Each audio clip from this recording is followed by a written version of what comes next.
De la festa a la vespre! Si vos agrada la festa, heu de saber què és això de la vespra. La vespra és el dia d'abans del festiu, que els valencians considerem igual o més important que el dia de la festa. Sense estes ulleres no hi ha festa.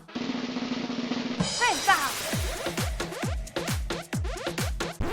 Bé, pot ser és que busquem qualsevol excusa per a no treballar. Demà no és festiu, no? Per casualitat. També és important saber com se feliciten les festes, no? Si fem servir parts del dia o de l'any, sempre en singular. Bon dia, bona nit, bon Nadal, bon estiu. Sí que passa de pressa el temps, També cal saber que algunes festes sempre són en singular. Ens veiem a Nadal? Ai, a mi em ve millor per Pasqua. Aleshores ja ens veiem per Cap d'Any.